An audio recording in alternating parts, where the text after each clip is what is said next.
Well, good morning. All members will please come to the floor. All members.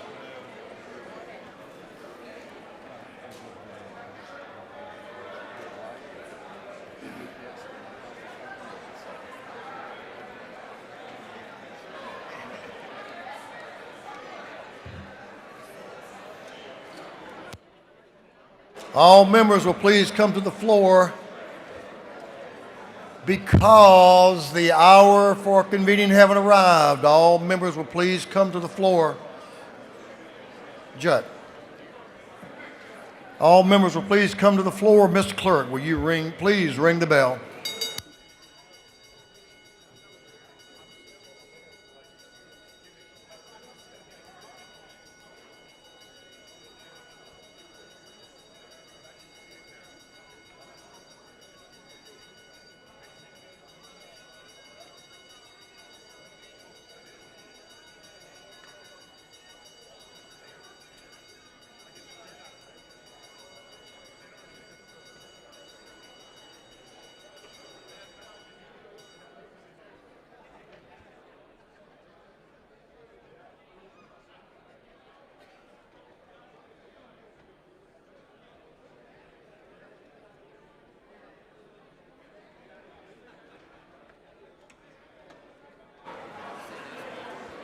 All members will please come to the floor because we're going to have the roll call vote about right now. All members present will please vote green to signify their presence in the chamber, and Mr. Clerk will unlock the machine.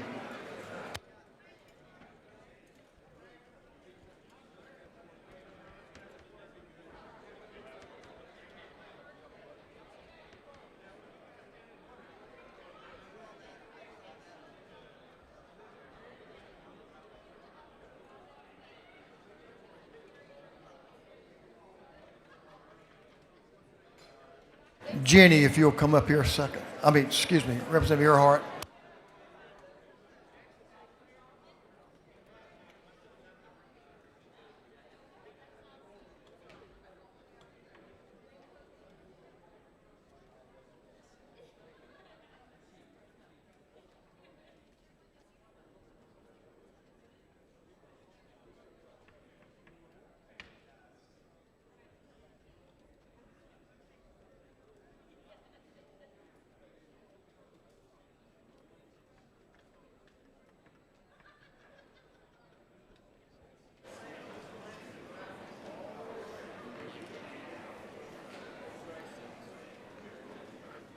Pages, I'm going to ask y'all to suspend for a moment or two. We're going to move on to the chaplain. So Pages will also, ladies, if you'll have them suspend for a minute, we'll get our chaplain in, and then we'll go back and let our pages do their work. Doorkeepers, will you close the doors? Excuse me, forgot something, didn't I? All members voted. I think all members have voted. If so, Mr. Clerk will lock the machine. Thank you, Pages.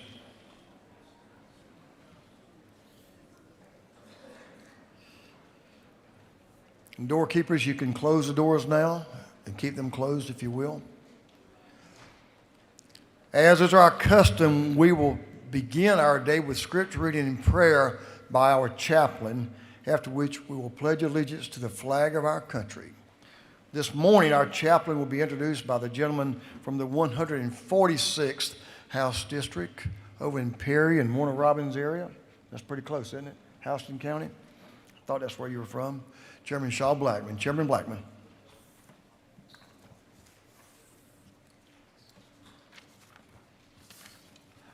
Thank you, Mr. Speaker. Fellow members, good morning. It is certainly an exciting day for me to be able to welcome Pastor Gabe Cox to the chamber. He serves as the founding and lead pastor of the Grove Church in Perry, Georgia, and he has devoted 19 years to full-time ministry, driven by passion for helping people encounter Jesus in a clear, authentic, and life-shaping way. And I just like to ask you if you'd join me in welcoming his wonderful family, his wife Jessica and his son Eli. He has four other siblings that couldn't make it today, and his parents this morning, if you would.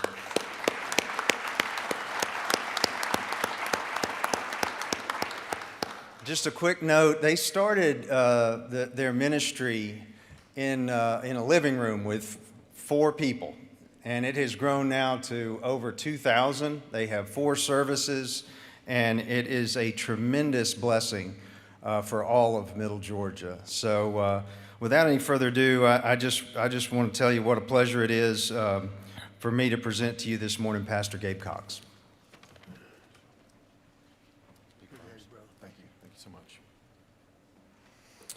Well, first I want to publicly thank Speaker Burns and Chairman Shaw for this wonderful opportunity. And I don't want to take up too much of your time, but I do understand a little bit in my context, which I think might overlap into your context, the challenge of leadership. And this is one of the things that I've learned about leadership in my 11 years of senior pastoring, from taking a church that started with 4 people to now over 2,000, is that leadership can be heavy. I can't even imagine the weight that some of you gentlemen and ladies in this room carry, whether it be here on the house floor or personal things going on or things in your marriage or bills that you're trying to get passed or people that you're trying to connect with. And I know this, that leadership at times can be extremely heavy. But the Bible has a lot to say about that. I'll be reading out of Isaiah chapter 40, and the prophet is speaking here, and this is what he says. He, talking about God and God alone, he gives power to the faint, and to him who has no might, he increases strength. Those who wait on the Lord shall renew their strength daily. One of the challenges about leadership that I've learned in just my 43 years of living in pastoral work is that when you try to lift something by yourself, it's almost impossible. I know the value of teamwork. I know the value of cooperating and learning to give a little in one area and stand firm in others so that the ultimate job can be accomplished. And again, I don't know the weight that you gentlemen and ladies might be under, but I just want to encourage you this day.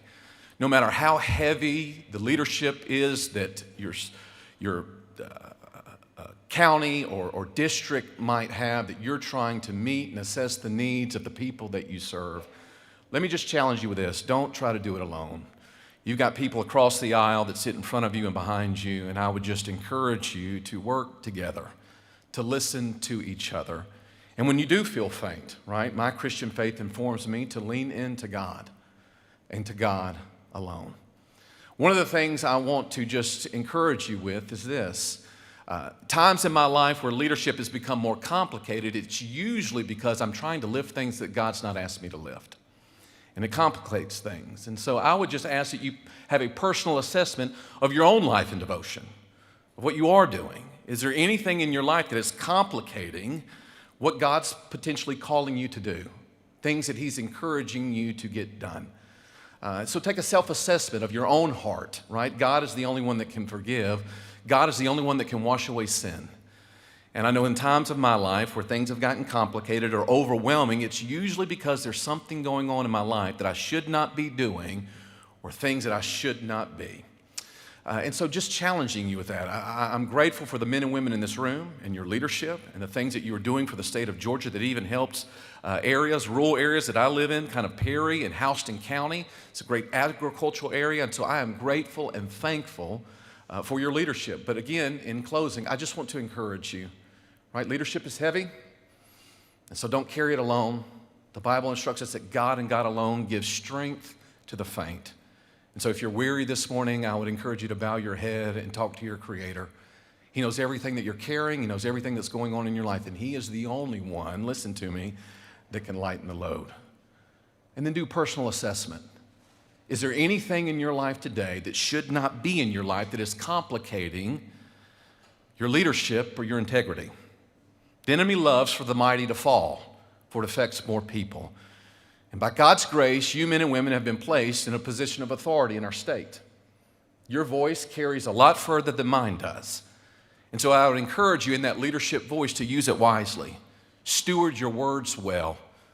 Be a team player, and in all things, glorify God. Let us pray. If you would stand. Father, Lord, I thank you for the mighty men and women in this chamber. I thank you for the leadership of Speaker Burns, and for all the men and women represented, Lord, in this room. And Father, Lord, I don't know the weight that they're carrying. I know the leadership, God, that's been placed on them. And I pray, Lord, that they wouldn't crumble, they wouldn't compromise their integrity. Lord, that they would be a team player, that they would learn to listen before they speak. And Lord, in all things, Father, I pray, Lord, at the root of who they are, their goal would be to glorify you. In doing so, it would bless this state, bless families in this state. And so, Father, Lord, if there's anything in their life, God, that should not be there, Lord, I pray, God, that they would repent of it and look to you to clean their soul. Because leadership is heavy, but we have a heavenly Father that can lift all weight. Christ, you say in the New Testament that your burden is easy and your weight is light. And so, God, I just pray over these men and women today, a blessing, God, a leadership calling in them, Father, Lord, to get things done that bless this state and lead with character and integrity. It is in Christ Jesus' name we pray, the strong and risen Son of God. And everyone says, amen. Please remain standing for the Pledge of Allegiance to the flag. I pledge allegiance to the flag of the United States of America and to the republic for which it stands, one nation, under God, indivisible, with liberty and justice for all. Excellent. Good stuff. Thank you.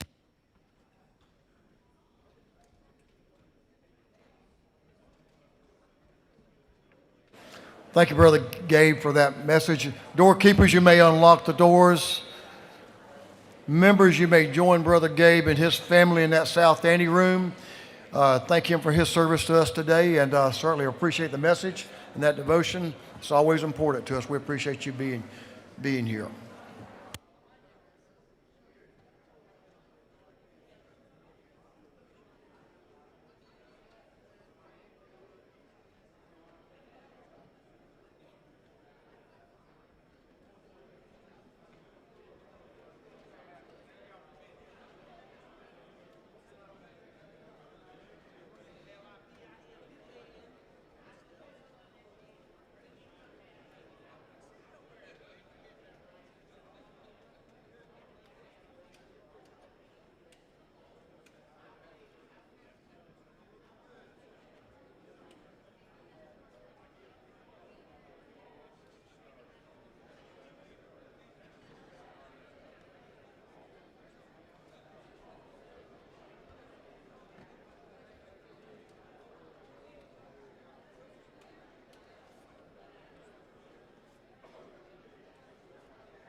Members, our doctor of the day is brought to us today by Representative Esther Panich of the 51st is Dr. Thaddeus K. Lynn. So if you need Dr. Lynn's services, you know where he is. But I hope you don't, but he certainly will be there. We appreciate him serving us today. Chairman Hilton, the chair of the Committee on Information and Audits, is recognized. Chairman Hilton. Thank you, Mr. Speaker. My bracket may be busted, but the journal is not. Your Committee on Information and Audits read the journal the previous legislative day, and we have found it to be correct. Thank you, Mr. Chairman. I appreciate your diligence. Chairman Hilton, the chair of the Committee on Information and Audits, reports that the journal of the previous legislative day has been found and read and found to be correct. Is there objection to dispense with the reading of the journal? Hearing none, the reading of the journal is dispensed with. Is there any objection to the confirmation of the journal? Hearing none, the journal is confirmed. Mr. Clerk will read the resolution establishing the order of business for the day. Representative Illustration of the 104th moves following me establishes the order of business during the first part of the period. Unanimous consents. Introduction of bills and resolutions. First reading and reference of House bills and resolutions. Second reading of bills and resolutions. Reports of standing committees. Third reading and passage of uncontested local bills and resolutions. First reading and reference of Senate bills and resolutions. Morning orders. Is there any objection to the adoption of the resolution establishing the order of business for the day? Hearing none, the resolution is adopted. First reading of bills and resolutions, Mr. Clerk will read. House Bill 1581 by Representative Bonner of the 73rd, Mathiak of the 82nd, Jackson of the 68th, and Bazemore of the 69th. The bill being titled an act to provide a homestead exemption for City of Fayetteville ad valorem taxes. Intergovernmental coordination.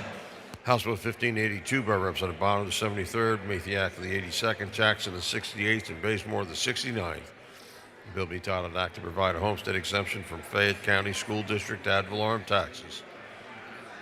Intergovernmental coordination. House Bill 1583 by Representative Bonner of the 73rd, Mathiak of the 82nd, Jackson of the 68th, and Bazemore of the 69th. The bill be titled an act to amend and act provide for residents of specified ages a homestead exemption. Intergovernmental coordination. House Bill 1584 by Representative Newton of the 127th. The bill be titled an act to amend an act providing for the consolidation of Richmond County and the City of Augusta. Intergovernmental coordination.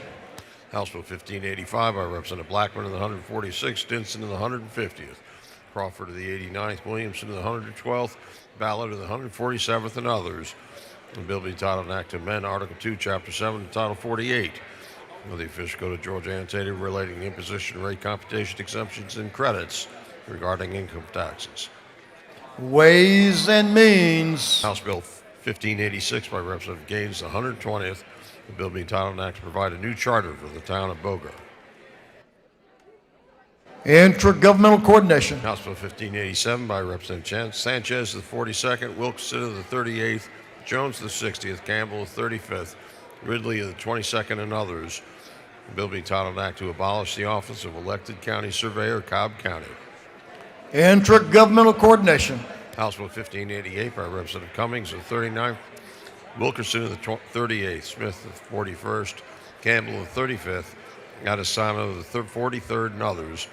The bill be titled an act to amend an act changing the compensation of the clerk of the Superior Court. Intergovernmental coordination. House Resolution 1789 by Representative Wade of the 9th, Kelly of the 16th, Momtahan of the 17th, Clifton of the 131st, Martinez of the 111th. A resolution expressing support for dissolving the United States Department of Education. Special rules. House Resolution 1790 by Representative Lumpton of the 83rd, Lim of the 98th, and Barnes of the 86th, Beckles of the 96th. A resolution creating a House Study Committee on Long COVID. Special rules. House Resolution 1791 by Representative Saints of the 183rd and the 99th, and Thomas of the 21st. A resolution urging the federal government to establish a National Data Protection Authority. Special rules. Mr. Clerk, suspend just for a minute.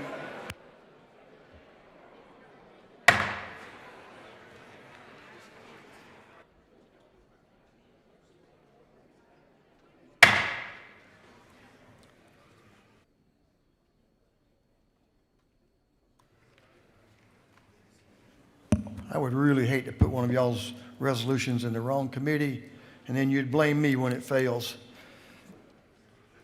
Thank you. Mr. Clerk will proceed. House Resolution 1792 by Representative Franklin of the 160th, Gaines of the 120th, Wade of the 9th, Gamble of the 15th, Leverett of the 123rd, and others. A resolution urging the Georgia Department of Community Affairs to refrain from adopting the 2024 International Energy Conservation Code. Special rules. House Resolution 1793 by Representative Berry of the 56th, Stevens of the 164th, Jones of the 143rd, Saints of the 180th, and Willis of the 55th. A resolution urging the Georgia Department of Natural Resources to establish regulations for placement. Special rules. House Resolution 1794 by Representative Berry, the 56th, Herring of the 145th, Park of the 107th, Fry of the 122nd, Hughley the 141st, and others. A resolution urging the Commissioner of Insurance to conduct a comprehensive review. 94. Special rules. House Resolution 1795 by Representative Berry, the 56th, Crawford of the 89th, Evans of the 57th, Westbrook of the 163rd, Ali of the 106th. A resolution urging local school systems to adopt policies. Special rules. House Resolution 1796 by Representative Berry, the 56th, Bell of the 75th, Holly the 116th, Romano of the 97th, Cannon of the 58th. A resolution urging all state departments and agencies responsible for management of public funds to review. Special rules. House Resolution 1797 by Representative Bell of the 75th, Cannon of the 58th, Gilliard of the 162nd, Williams of the 168th, Jackson of the 165th, and others. A resolution urging for the renaming of Grady Memorial Hospital to Grady Bell Memorial Hospital. Special rules. Senate Bill 620 by Senator Dixon of the 45th, Cowser to the 46th, Ginn of the 47th. The bill be titled Act to Amend an Act to create the State Court of Barrow County.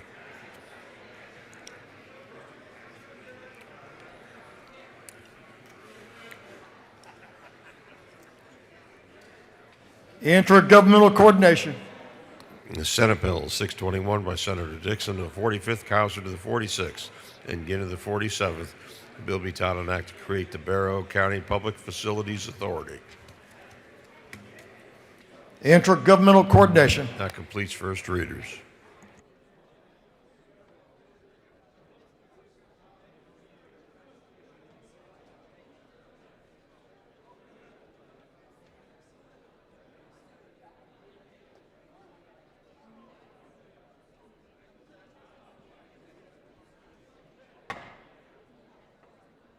Members, if I can have your attention for a moment. And if you'd move closer to your desk, I'd like to introduce a fellow Georgian who's now serving in our nation's capital. So members, if you will come back in and cease conversations, I want to introduce him. Thought he had his grandson with him. He is somewhere around here. Well, there he is. He's a proud grandfather. You know, we have exemplary service from a number of Georgians in serving in Washington, and we're proud of their service, but we want to welcome one of our own from this General Assembly who served in the Senate very honorably, did great work over there and worked in his community and here in Atlanta, and now moved on to D.C. and is serving as the 46th Treasurer of these United States. Let's welcome Brandon Beach to the Georgia House.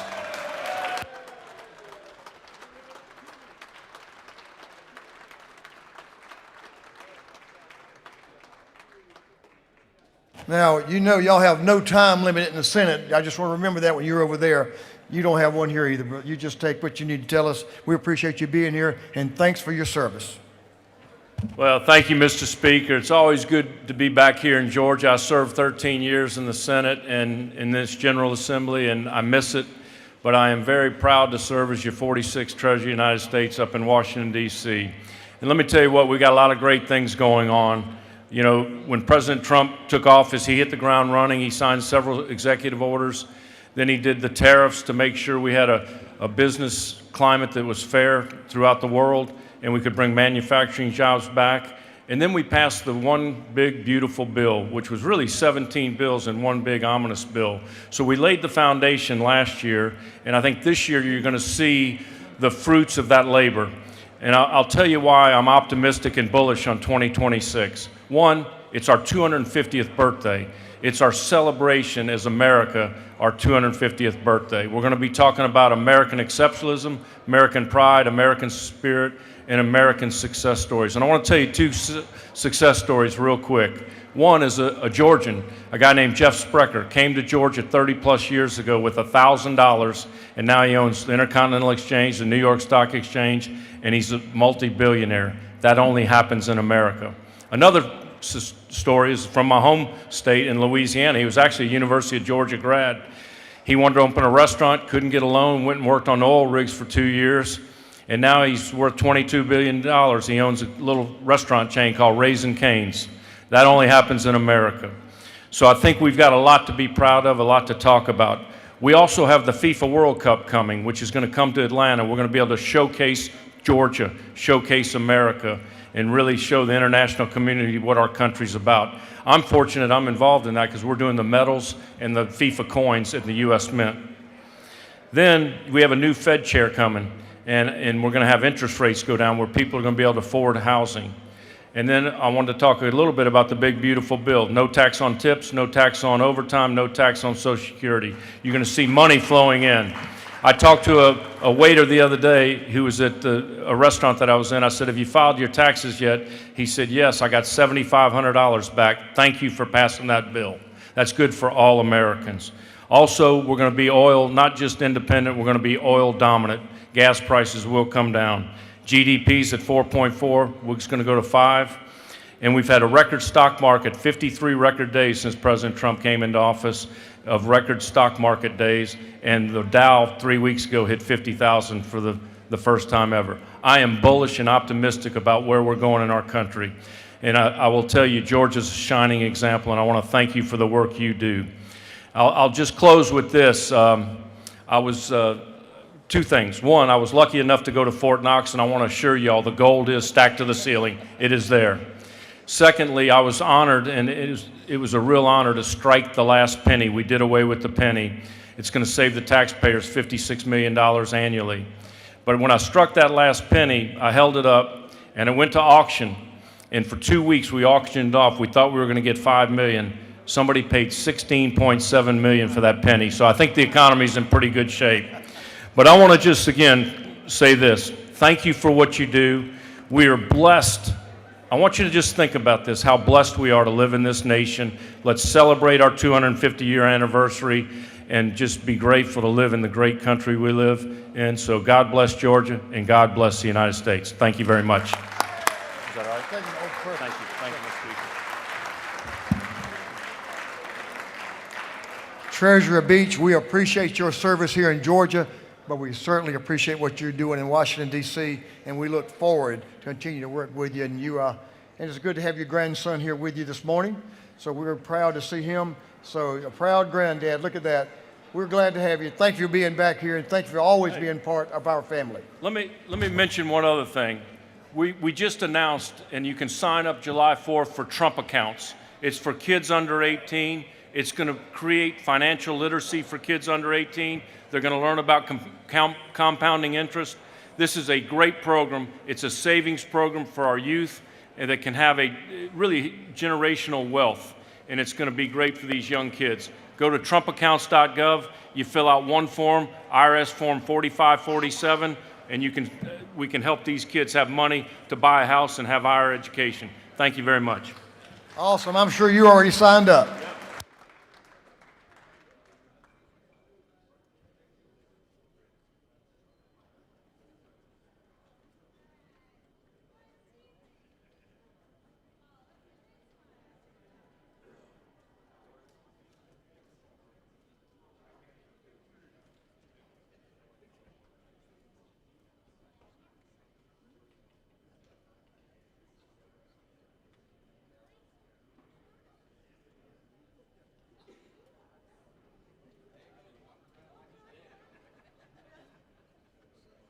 Thanks, Mr. Treasurer. Thanks, members. Second reading the bills and resolutions. Mr. Clerk will read. House Bill 1567 by Representative LaHood of the 175th, Cannon of the 172nd, Taylor of the 173rd, Dickey of the 134th, Ford of the 170th. A bill to repeal an act to amend, consolidate, supersede the several acts of the General Assembly of the State of Georgia pertaining to the City of Quitman. House Bill 1568 by Reps. Thomas of the 21st, Parsons of the 44th, Jones of the 47th, Jaspers of the 11th, Scoggins of the 14th, and others. A bill to amend an act reincorporating and recreating the city of Woodstock. House Bill 1569 by Representative Santos of the 117th and Gahan of the 81st. A bill to authorize the assessment and collection of a technology fee by the Municipal Court of the City of McDonough. House Bill 1570 by Representative Mathis of the 133rd. A bill to amend an act creating the Cochran-Bleckley Airport Authority. House Bill 1571 by Representative Stevens of the 164th, Petrie of the 166th, Franklin of the 160th. A bill to amend an act establishing the State Court of Bryan County. House Bill 1572 by Representative Westbrook of the 163rd, Kelly of the 16th, Tran of the 80th, Owl of the 50th, and Roberts of the 52nd. A bill relating to food service establishments. House Bill 1573 by Representative Gaines of the 120th and Persinger of the 119th. The bill to provide a homestead exemption from City of Statham ad valorem taxes for municipal purposes. House Bill 1574 by Representative Donahue of the 31st, Smith of the 18th, Mathis of the 133rd, Petrie of the 166th, Clark of the 100th, and others. A bill relating to serious traffic offenses. House Bill 1575 by Representative Saines of the 180th and Corbett of the 174th. A bill to amend an act to provide a homestead exemption from all City of Kingsland ad valorem taxes for any city purposes. House Bill 1576 by Representative Saines of the 180th. The bill to provide a homestead exemption from City of Kingsland ad valorem taxes for municipal purposes. House Bill 1577 by Representative Saines of the 180th. A bill to amend an act providing a new charter for the City of Woodbine. House Bill 1578 by Representative Gaines of the 120th, Donahue of the 31st. A bill to amend an act to provide a new charter for the town of Arcade. House Bill 1579 by Representative Jackson of the 165th, Westbrook of the 163rd, Gilliard of the 162nd, and Hitchens of the 161st. A bill to amend an act amending the several acts relating to and incorporating the mayor and aldermen of the City of Savannah. House Bill 1580 by Representative Holly of the 116th, Douglas of the 78th, Santos of the 117th, Lewis Ward of the 115th, Thornley of the 74th. A bill to amend an act creating the Henry County Airport Authority. House Resolution 1748 by Representative Clifton of the 131st, Persinger of the 119th, Gamble of the 15th, Fleming of the 114th, Irwin of the 32nd. A resolution creating the House Study Committee on Local Governmental Professional Contracting. House Resolution 1749 by Representative Clifton of the 131st, Persinger of the 119th, New of the 40th, Camp of the 135th, Smith of the 18th, and others. A resolution creating the House Study Committee on the Impact of Multiplayer Online Gaming Platforms. House Resolution 1750 by Representative Taylor of the 173rd, LaHood of the 175th, Campbell of the 171st, Green of the 154th, Cannon of the 172nd. Resolution honoring the veterans of World War I and dedicating a bridge in their memory. House Resolution 1751 by Representative Lewis Ward of the 115th, Hughley of the 141st, Green of the 154th, Wilkerson of the 38th, Powell of the 33rd. Resolution urging condominium associations, property owners associations, and any corporations or voluntary entities formed for the purpose of exercising the powers of homeowners or property owners association governing a common interest community to provide transparency to members of such associations. House Resolution 1752 by Representative Estration of the 104th, Burns of the 159th, Persinger of the 119th, Gaines of the 120th, Hatchett of the 155th, and others. A resolution recognizing the Honorable Terry England and dedicating an intersection in his honor. House Resolution 1753 by Representative Cox of the 28th, Barrett of the 24th, Jasper of the 11th, McDonald of the 26th, Jones of the 25th, and others. A resolution urging the Forsyth County Board of Commissioners to continue to conduct official business within the designated county site. House Resolution 1754 by Representative Lupton of the 83rd, Ali of the 106th, Lim of the 98th. A resolution creating the House Study Committee on Georgia Teacher Planning and Duty-Free Lunch. House Resolution 1755 by Representative Anderson of the 10th, Williamson of the 112th, Chastain of the 7th, Cannon of the 172nd, Williams of the 148th. A resolution creating the House Study Committee on Alternative Investments for Local Governments. House Resolution 1788 by Representative Gisler of the 121st, Ali of the 106th, Bell of the 75th, Barry of the 56th, Park of the 107th, and others. A resolution creating the House Study Committee on Responsible Use of Artificial Intelligence.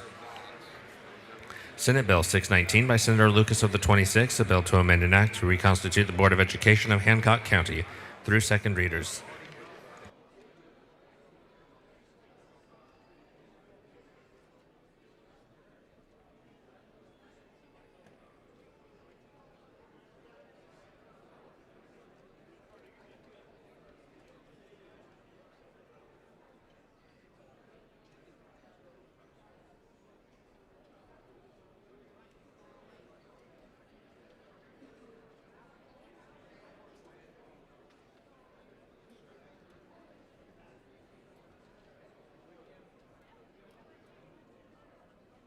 Reports of standing committees. Mr. Clerk will read.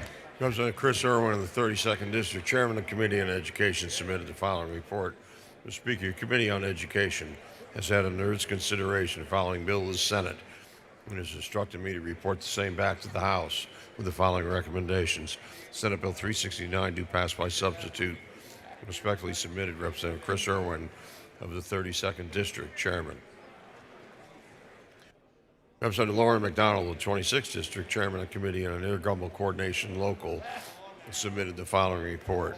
Mr. Speaker, your Committee on Intergovernmental Coordination Locals had under its consideration the following bills of the House and Senate, and has instructed me to report the same back to the House with the following recommendations. House Bill 1485 do pass. House Bill 1487 do pass. House Bill 1489 do pass. House Bill 1519 do pass. House Bill 1523 do pass. House Bill 1525 do pass. House Bill 1526 do pass. House Bill 1528 do pass. House Bill 1529 do pass. House Bill 1531 do pass. House Bill 1532 do pass. House Bill 1533 do pass. House Bill 1539 do pass. House Bill 1540 do pass. House Bill 1541 do pass. House Bill 1545 do pass. House Bill 1547 do pass. Senate Bill 349 do pass. Senate Bill 457 do pass. Senate Bill 543 do pass by substitute. Senate Bill 612 do pass. Respectfully submitted, Representative Lauren McDonald, the 26th District, Chairman. Representative Gunner of the 8th District, Chairman of the Committee on Judiciary, submitted the following report. Mr. Speaker, the Committee on Judiciary has had under its consideration the following bills of the Senate and has instructed me to report same back to the House with the following recommendations. Senate Bill 406 do pass by committee substitute. Senate Bill 542 do pass by committee substitute. Respectfully submitted, Representative Gunner of the 8th District, Chairman. Representative Sharon Cooper of the 45th District, Chairman of the Committee on Public and Community Health, submitted the following report. Mr. Speaker, your Committee on Public and Community Health has had under its consideration following bills of the Senate and has instructed me to report same back to the House with the following recommendations. Senate Bill 440 do pass by committee substitute. Respectfully submitted, Representative Sharon Cooper of the 45th District, Chairman. Representative Shaw Blackman of the 146th District, Chairman of the Committee on Ways and Means, submitted the following report. Mr. Speaker, your Committee on Ways and Means has had under its consideration the following bills of the Senate and has instructed me to report the same back to the House with the following recommendations. Senate Bill 306 do pass by committee substitute. Senate Bill 446 do pass by committee substitute. Senate Bill 382 do pass by committee substitute. Respectfully submitted, Representative Shaw Blackman of the 146th District, Chairman. That completes the reading of the reports of standing committees.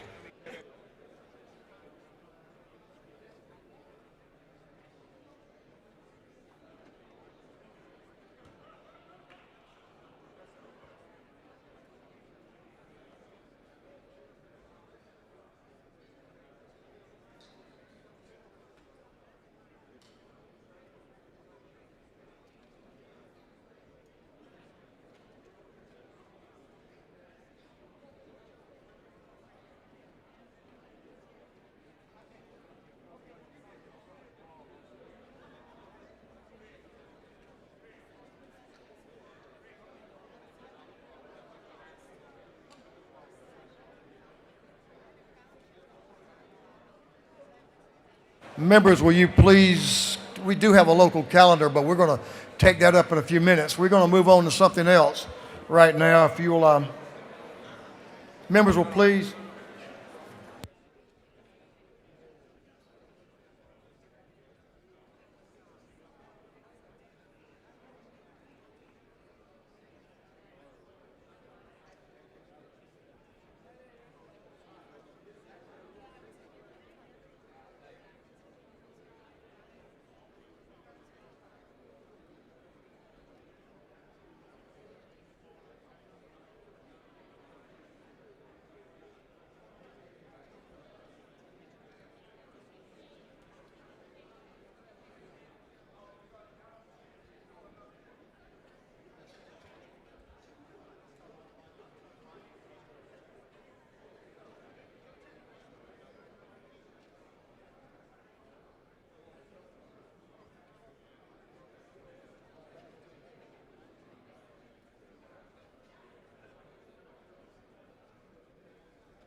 What, Local calendar, this thing is local calendar.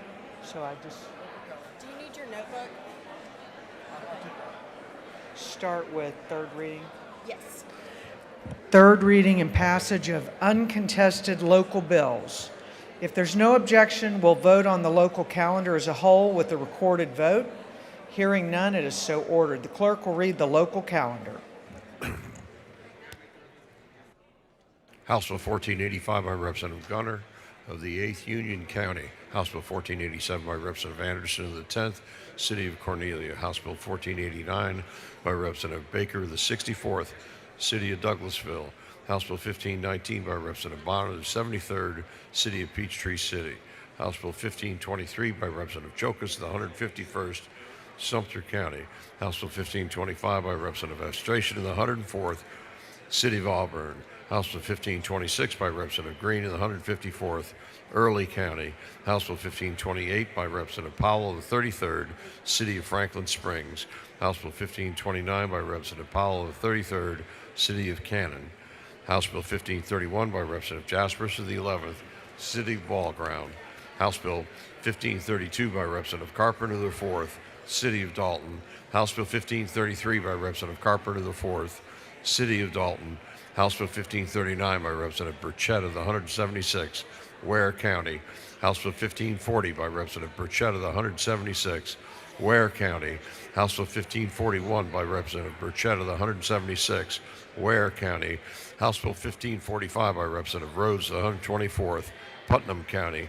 House Bill 1547 by Representative Williams of the 168th Liberty County. Senate Bill 349 by Senator Lucas of the 26th Hancock County. Senate Bill 457 by Senator Dixon of the 45th City of Mulberry. Senate Bill 543 by substitute by Senator Williams of the 25th Butts County. The Senate Bill 612 by Senator Walker of the 20th City of Cochrane.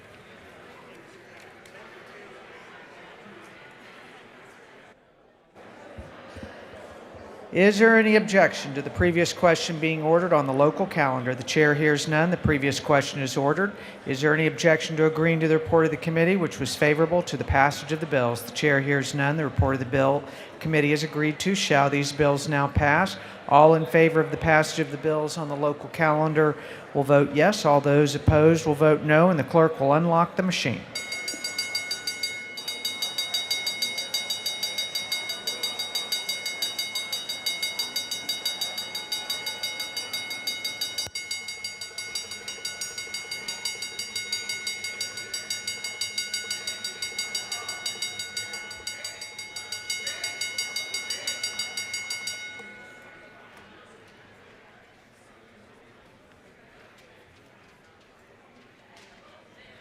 Have all members voted? Yes, sir.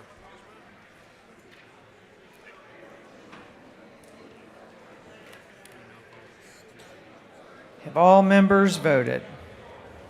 If so, the clerk will lock the machines on the passage of the bills. The local calendar, the ayes are 153, the nays are 0. These bills, having received the requisite constitutional majority, are therefore passed.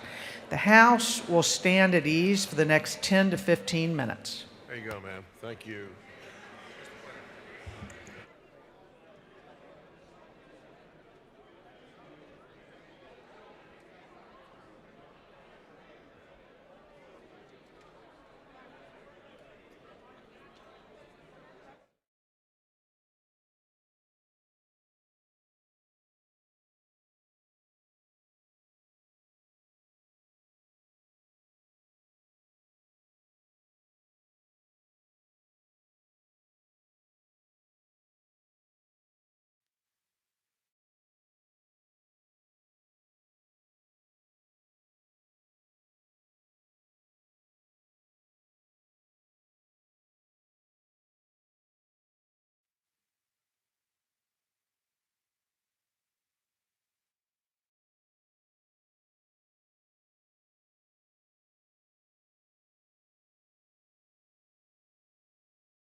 House will come to order. Thank you all for allowing us to take that break. Great day for Georgians, some great announcements. Mr. Clerk, will you ring the bell and let everyone know we're about ready to get started?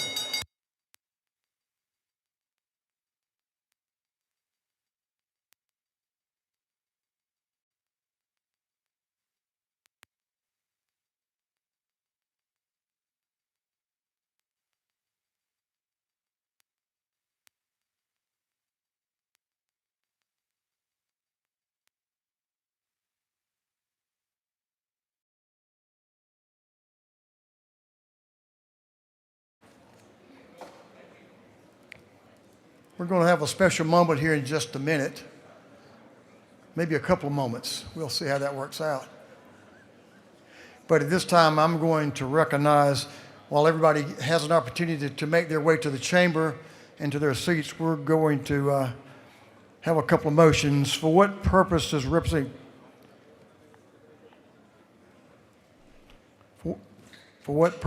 Representative Thomas rise? To make a motion. State your motion. Motion, Senate Bill 23 be recommitted to rules. Mr. Clerk, will you read the caption? Senate Bill 23 by Senator Albers, the 56th, and others to be entitled an act to amend Article 7 of Chapter 20 of Title 47 of the Official Code of Georgia, annotated the Public Retirement Systems Investment Authority Law. On the gentleman's motion that SB 23 be withdrawn from the calendar and recommitted to the Rules Committee, is there objection? Hearing none, it is so ordered.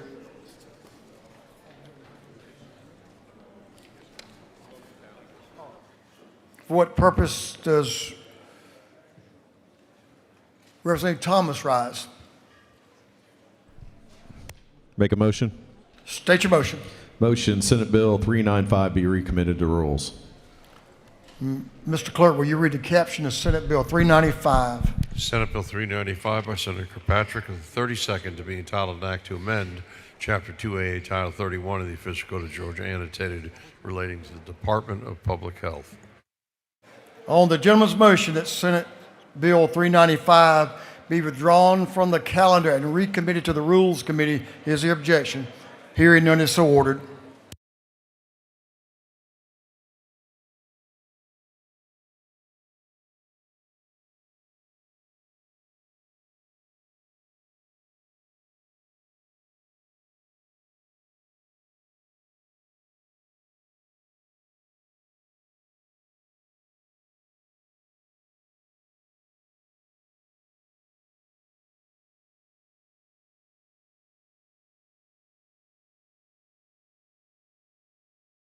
Representative Berry,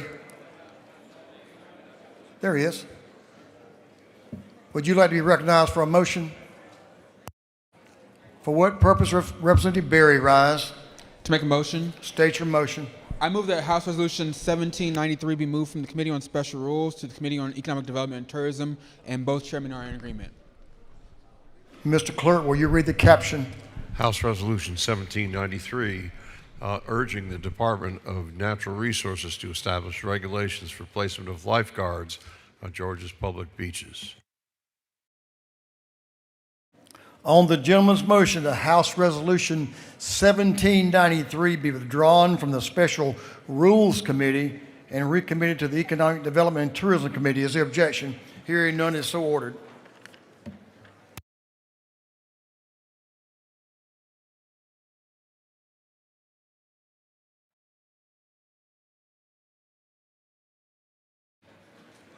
Members, if you will give the gentleman that will be in the well in just a moment your attention, not just him, but several of our members that we know that will not be returning. For me, I'll tell you personally, and for this body, it's a bittersweet moment to hear from these members that have done such great work here over the years.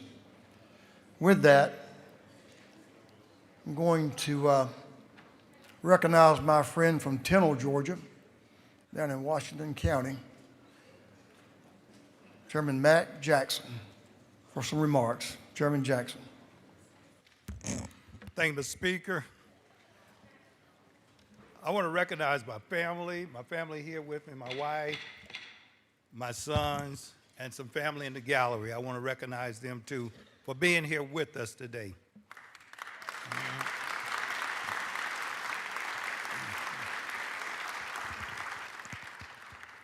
Today I rise, colleagues,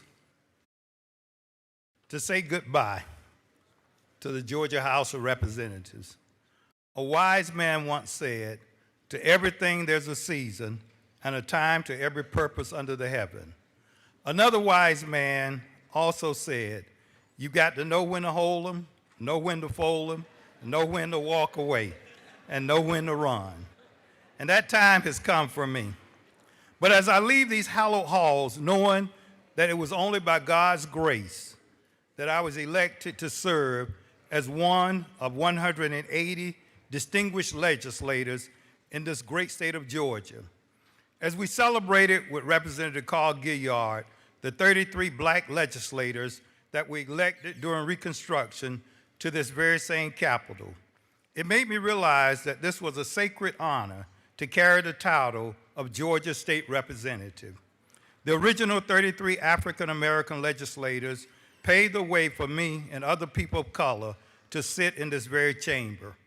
So as I leave here, I leave with hope. Hope that the relationships that were made over these 18 years were built on a solid foundation that will stand the test of time. I met so many wonderful people in this chamber. Represented Al Williams, and I traveled across the state of Georgia. And there's so many things to say about Representative Al Williams, but I don't have the time to tell it all. But I learned all of his sayings, Leader Hughley. When elephants fight, the grass suffers. Only eat shrimp, crabs, and oysters during the month with an R in them. When you put your hand in the lion's mouth, pull it out slowly. It's as useless as blank on a bullhog. We stayed in an Airbnb on one of our trips in North Georgia. And Whip Burchett, remember this one. But we didn't see any black people up there. And when we attended the meetings on water rights, one of the young men invited us to come back that Sunday and attend church with them. But of course, we didn't go. But he always told us about eating pig feet in Portugal. So one night we went to a restaurant and they had stuffed pig feet on the menu. And guess you know, he ordered it. And that same night he had to go home and cook something because it was the most awful meal that he had ever had. But I can't tell you all the Al Williams stories. But I can tell you thank you to Chairman Allen Powell. We had some late nights when he was chairman of public safety, and we debated gun bills sometimes through the night here. Thank you to Chairwoman Sharon Cooper. I'll always remember driving for her in one of those South Georgia towns during one of our rural council meetings. Thank you to Chairman Jesse Petrie for always coming through on Savannah Day, along with Representative Carl Gilliard. Chairman Butch Parrish, I'm looking forward to driving down to Swainsboro and eating at the Coleman House. Representative Billy Mitchell, let's keep showing up at the Convenience Store Expo in Macon. Thank you to all my suite mates in 611, where Miss Kimberly Weidman greeted me on my first day in 2009. And she thought to herself, he's not gonna make it. I'm the last one in my freshman class to still be here after 2009. Thank you to all my friends on my row of seats in the chamber. Representative Osteen left peanut brittle in my office on yesterday. Thank you to Appropriations Chair Matt Hatchett for all your help during my 18 years here. Thank you to all my friends who come up here every year to keep the doors open. Every one of the doorkeepers, I consider them my friend. Chairman Lee Hawkins, who will call me and ask, can I meet him for dinner? And when I get there, he's ordered giant lobsters that neither one of us can finish eating. Dean Green, who told me who to call to lease an apartment at the Landmark when I first got elected in 2009. And I can't forget the kindness of the late Speaker of the House, David Ralston, who believed in me and came to visit me on a Sunday morning at the church. And I was so overwhelmed, and I asked him, why, Mr. Speaker? and he said, "Because you are my friend." That's the kind of man he was, a great man that believed in me. And those words will forever echo in my mind of how Mr. Speaker considered me as his friend. How I remember one night I was under a dilemma in Gwinnett County, and Leader Estration came to my rescue. I'll always remember your kindness, Mr. Leader. Thank you, Speaker John Burns, for making me co-chair, along with Dean Green of the Rural Development Council. The information that was shared during those meetings as we traveled across the state was incredible, and it helped me to get so many things done in the rural communities that I represent. Funds for rural broadband, funds for so many infrastructure projects in my district, the rural physician tax credit bill that I passed to incentivize physicians and dentists to practice in rural Georgia. The funding for the communities was incredible, and I thank you, Mr. Speaker, for giving me an opportunity to have a leadership role on the Rural Development Council. Thank you to Leader Hughley, who helped me to get my first bill passed when I was a freshman in this chamber. She did it with so much kindness and with a smile, and showed me how to go across the Senate and advocate for my bill through the committee.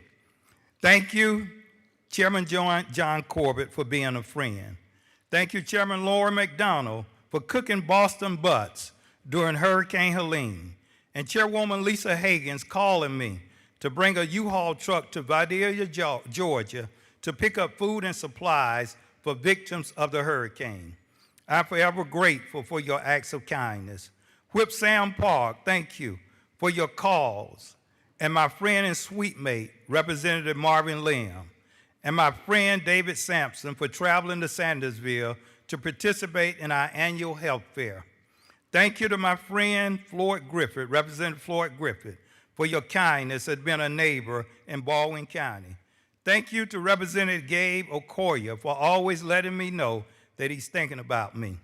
Representative Casey Carpenter for being a person of character and full of joy. I've never seen you upset, even when people were upset with you.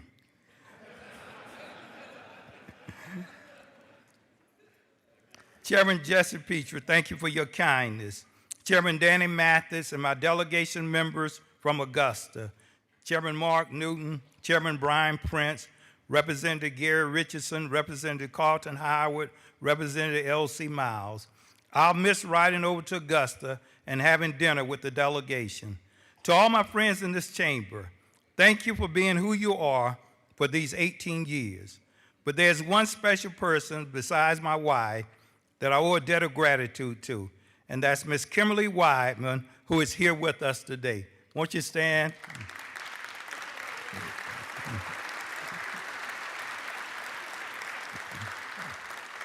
She's been with me since that first day in 2009, and she has kept us steady in 611 in the CLOB. She's got so much wisdom and understanding, and sometimes she even preached the gospel to me when I'm down. She knows the word of God. Thank you for all that you do in Suite 611 in the CLOB. There's a poem that we had to learn in elementary school called The Bridge Builder. And it goes like this. An old man going a lone highway came at the evening cold and gray to a chasm vast and deep and wide, through which was flowing a sullen tide. The old man crossed in the twilight dim. The sullen stream had no fear for him. But he turned when safe on the other side and built a bridge to span the tide. Old man, said a fellow pilgrim near, you're wasting your strength with building here. Your journey will end with the ending day. You never again will pass this way. You crossed the chasm deep and wide while build this bridge at eventide. The builder lifted his old gray head. Good friend, on the path I have come, he said, there followed after me today a youth whose feet must pass this way. This chasm that has been as naught to me, to that fair-haired youth may a pitfall be. He too must cross in the twilight dim. Good friend, I am building this bridge for him. May the bridges that I've built over these 18 years help someone else along the way. May God bless you, and may the life I've lived speak for me. Mr. Speaker, I yield the well.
Daryl and Michael. Yeah. Would you guys come up? Mac's sons. Valerie, where'd you go? Right here. Oh, you're already here, girl. These are Mac and Valerie's, excuse me, Chairman Jackson, I'm sorry, sons. And they're much better looking men than their daddy, what can I say? But we're glad to have them and y'all's support for your dad, your mom, and Valerie. Thank you for standing beside Mac and sharing him with us all these years. I want to say one thing while you guys are here. I was thinking about Speaker Ralston and what Mac said. I bet you he's not going anywhere anytime soon, but I bet you anything you want to bet, Speaker Ralston's whispering into somebody's ear, old St. Peter or Jesus, some of those folks up there, and saying, "Well done, my good and faithful servant, Mac Jackson."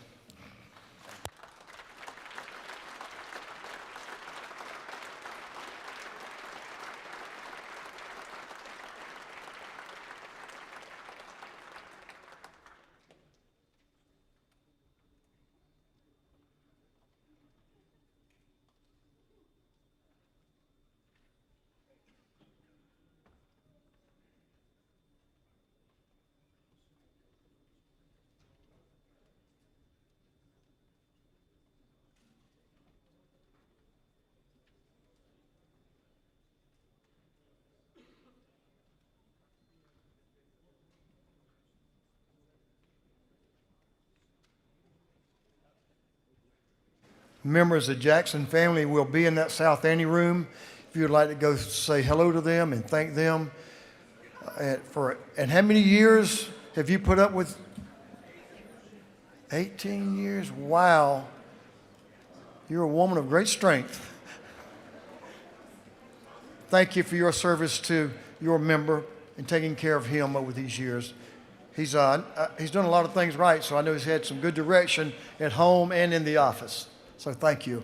And thanks to all the family members that are here and the friends from down home. Thank y'all for being here. Members, we're going to give Chairman Jackson just a minute to get over to that South Annie room, and you can go over and get some photos with him.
Members, I want to recognize someone while we're kind of at ease for just a moment, but a former member of this House, former majority leader of this House, dear friend Jerry Keene. Let's make Jerry and his family welcome today.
Members, we're going to get started on the morning orders calendar, if you will. We have a number of folks that have waited patiently in our gallery this morning, so we want to recognize folks up there. If you could do it in a minute or something like that, that'd be awesome. We have a fair number of morning orders. We'll start with Chairman Gullett. He's right here, and then Representative Baker, you'll be next.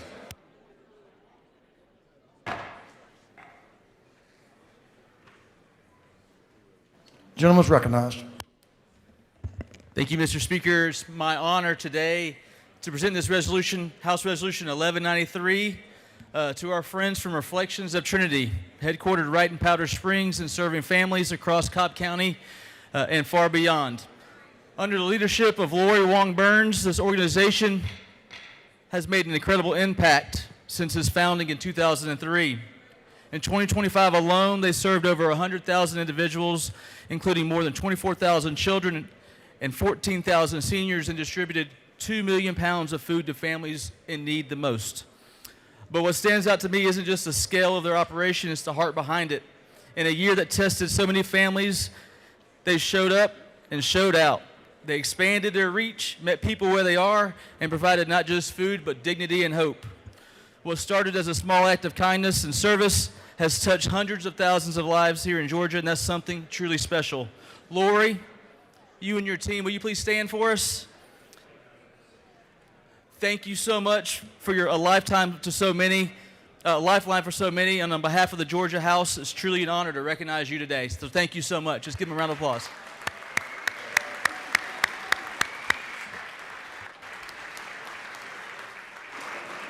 Thank you, Chairman. Good to have y'all. Members, if you will join me in standing for Representative Baker. Give her your attention and respect here. Doorkeepers, if you maybe would close the doors. Ladies recognized. Thank you, Mr. Speaker.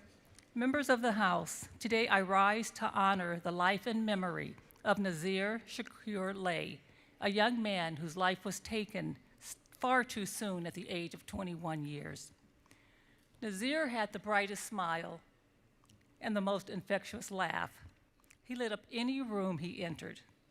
Even when he was having a bad day, he wanted to make sure that you had a good one. His family was his world, especially his 6-year-old niece, who referred to her Uncle Naz as her best friend. Nazir was deeply loved by his family, and as they marked the anniversary of his first year passing, we recognize that the loss of a child, no matter their age, is a sorrow no parent should ever have to endure. Today, we pause as a body to recognize Nazir's life and to extend our heartfelt condolences to his family. If Mrs. Clark Bethune, Nazir's mother, would please stand. Would everyone join me in a moment of silence? While Nazir's life was far too short, the light he brought into this world remains. May his memory inspire us to lead with the same kindness he showed to others. Thank you, Mr. Speaker. I yield the well. Thank you, Representative Baker. Mom, our condolences go out to you. Prayers. Sounds like a wonderful young man taken far too soon. So our prayers are with you and the family. Thank you for being here with us.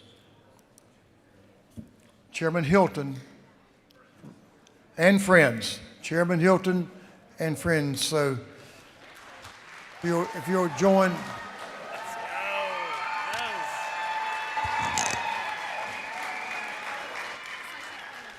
We'll allow that anytime. Mr. Speaker, they've been waiting a while. They've been patient. You can tell they're excited. It's a great day to be a Georgian because today is World Down Syndrome Day, and we are,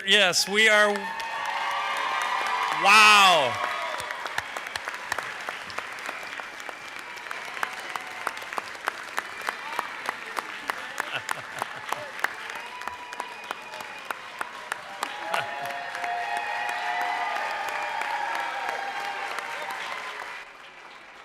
Mr. Speaker, each year, March 21st, we celebrate the lives, contributions, and limitless potential of people with Down syndrome. Here in the United States, about 1 in every 700 are born with Down syndrome, each one offering unique gifts, talents, and perspective that strengthens our communities. We are especially grateful for the Down Syndrome Association of Atlanta, their executive director, Cheryl Arnaud, who works tirelessly to connect families with resources, education, and the support they need to thrive. To our guests, thank you for being here. Thank you for your advocacy. Thank you for making all of us proud, and thank you. We are honored to stand with you. Let's give them one more round of applause, ladies and gentlemen. Yes.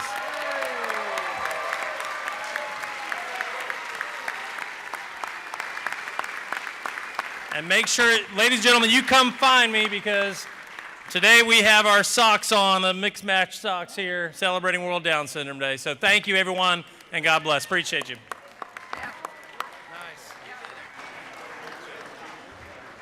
I tell you what I heard, limitless potential. Thank y'all for being here. Thank you for your patience. Good luck to y'all, and God bless you all. Thanks for being here. You have a great champion, a number of great champions here. Thank you.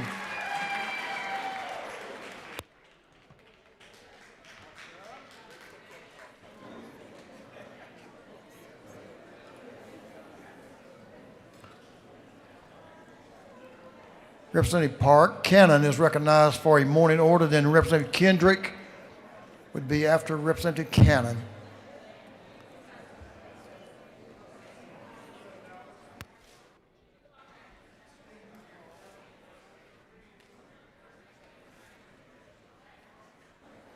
Representative Park Cannon and some friends. The ladies are recognized. Yep. Thank you. Went home. I should have to read this one. Thank you, Mr. Speaker. Today we rise to honor more perinatal providers in Georgia on today, Perinatal Provider Appreciation Day. We understand that perinatal responders increase the safety of families in the childbirth period. Perinatal responders are certified by CAPA, DONA, BADT, and other agencies. They primarily work in rural and underserved areas of Georgia and can assist families in birth that honor traditional and ancestral linkages. Today, we are honoring 28 birth workers with a reception in the Senate mezzanine until 2 p.m. All members are invited to come and to learn about the work of these individuals who do work in your districts across the state. And we're excited to announce that we have a resolution making May 8th as Birth Responders Day in Georgia. Congratulations. Yay. Thank you so much for being here. Come down and take a photo on the 3rd floor. Thank you.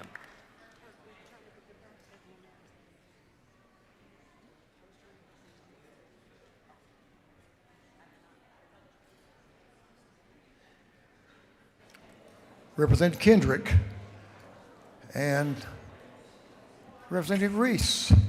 Ladies recognized. Thank you, Mr. Speaker. You can come on down if you have an MBA, but we have some special guests in the gallery, and I'm going to tell you a little bit about them. They are from the Atlanta chapter of the National Black MBA Association. And for those of you that don't know, I earned my MBA from Kennesaw State my first year serving here. And so we have some friends that are coming up that are supporters.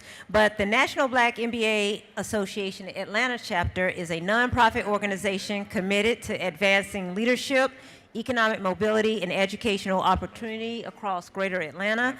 Through strategic programs and partnerships, they create pathways that expand access to careers, strengthen communities, and empower the next generation of leaders. So if you could stand up so that we can acknowledge the Atlanta chapter of National Black MBA Association. Thank you so much for coming down. We appreciate you. And if you could come downstairs to the third floor of the anteroom, then I think some people have some pictures they would like to take with you. Okay. Thank you, Mr. Speaker. Thank you. Good to have y'all. We appreciate you being here. Your work is important. Representative Gilliard, Representative Gilliard, are you by yourself or you have some folks with you? You flying solo today? Right. Oh, no, you were. Thank you, Mr. Speaker. Mr. Speaker, today, and members of the great Georgia General Assembly, we have champions with us on today, gold medal champions. And they just have to be in a good age group. They are ladies, the ladies that are 50 to 64 years of age playing basketball. They are the Atlanta Lady Hawks. The champions are here. Would you please celebrate them with us on today? The champions are here. And Mr. Speaker, and they're going to be down in the anteroom if you want to take pictures. And Mr. Speaker, we have with us a magician on the day and a servant that is known all over the nation. He is a servant to not only Savannah but all over. He is the curator of the Magic Mark Show and Imagination. And if you've ever seen a yellow python around his neck, I stay closely away from it. Magic Mark is here on today. Would you please give him a hand?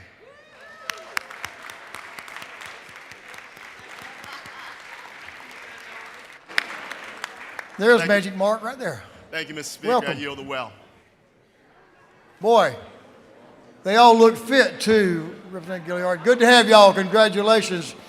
Basketball is awesome. Representative Lewis Ward and Representative Schofield, are y'all ready? It's your time. And friends. Who's in charge? There she is, Representative Lewis Ward. Ladies recognized. Thank you, Mr. Speaker. So today, our state celebrates single parents for their dedication, for their hard work, and their sacrifice.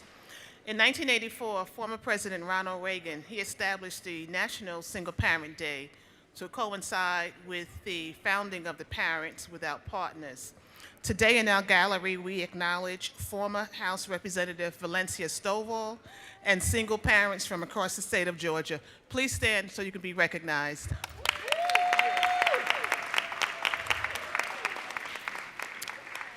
Thank you, Mr. Speaker. I yield the well.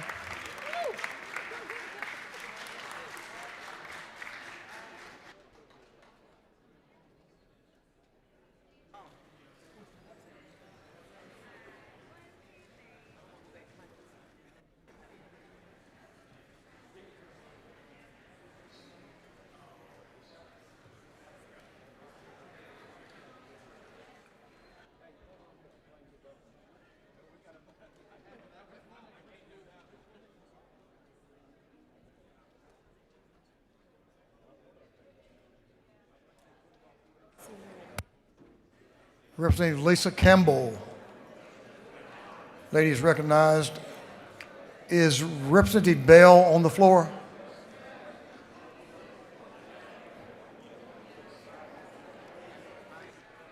Representative Dawson, you will be on deck. Oh, there you are. You're already on deck. Representative Campbell and friends. Thank you so much, Mr. Speaker. Today, with our Cobb delegation members who are welcome to stand and all KSU alumni, I would like to welcome and recognize Kennesaw State University's Student Government Association, who were with us today. I'm sure their dedication to their studies, they might have gone on back. As leaders in our community, I extend appreciation and encouragement to these active, engaged students who are contributing their time and energy to serve their fellow students. A special thank you to Elisa George, the current SGA president, former SGA senator, and one of our current interns, Tasia Good, and all of the SGA delegates, their sponsors, including Andrew Allison, our beloved KSU legislative liaison, and always KSU president, Dr. Kathy Schwag. Thank you, and I yield the will.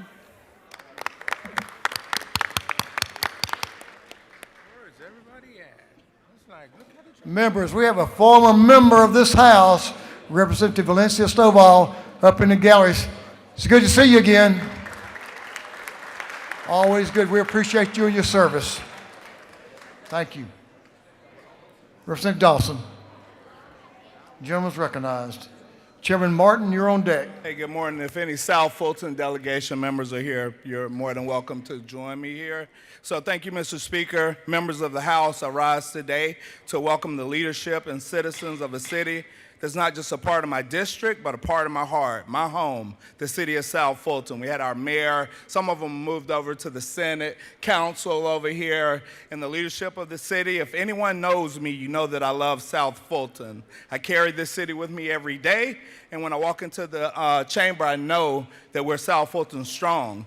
Few things. South Fulton is the future of the Fulton County region. We currently boast the most undeveloped land in all of Fulton County, and paired with our strategic proximity to the world's busiest airport, that makes us a premier destination for global commerce. In the short 9-year span that we've achieved cityhood, our progress has been miraculous. We started with a modest budget of $47 million. Today, I'm proud to announce that our budget has grown tenfold, and we're reaching nearly $500 million, $500 million. We're the third largest municipality in the city of, or in the state of Georgia. So if you all would help me welcome my team, my city members with a house round of applause. Thank you, Mr. Speaker. I yield the will. Good to have y'all. We met earlier, so thanks for being here and thanks for hanging out and being patient with us. Thank you, Representative Dawson. Chairman Martin. Representative Chuck Martin's recognized. Look at this one. All right. Gentleman's recognized. Ladies and gentlemen, all these moments that we've recognized this morning are important. But we have the opportunity right now to recognize truly one of the rarest and longest lasting marriages in America. Married February 14th, 1945, Gene and Dovey Brentson celebrated their 81st anniversary. Yes. They were going to try to be with us today, but they weren't able to make it down here. Gene turned 99 yesterday. Dovey, he had a child bride. She's only 98 now. And they are celebrating and at home. But I want you to listen to their legacy, if you would. Family members that they have, evidenced by 6 wonderful children, 15 grandchildren, 20 great-grandchildren, 7 great-great-grandchildren, and 3 great-great-great-grandchildren, some of which have joined us and been patient with us this morning in the audience. If you would join me in rising and giving applause for the legacy of Gene and Dovey Brentson.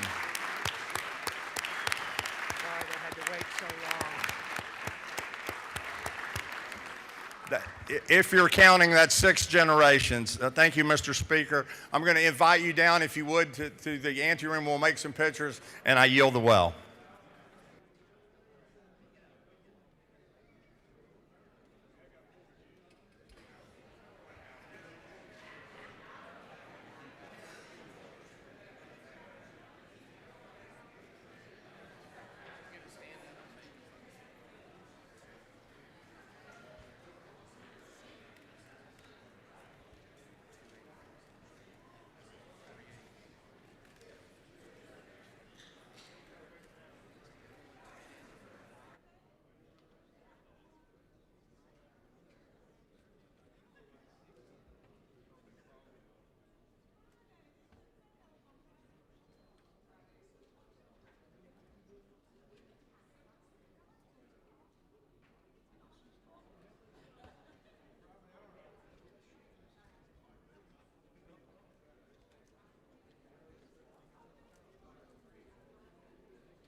Members, we're going to move on to the rules calendar.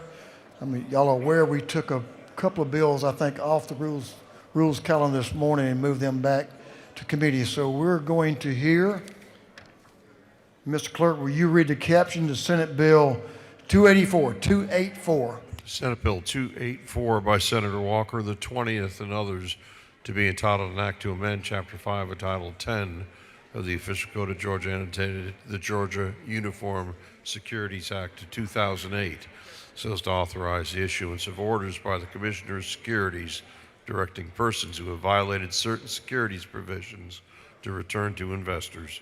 This bill has been referred to the Committee on Governmental Affairs. That committee recommends that this bill do pass by committee substitute.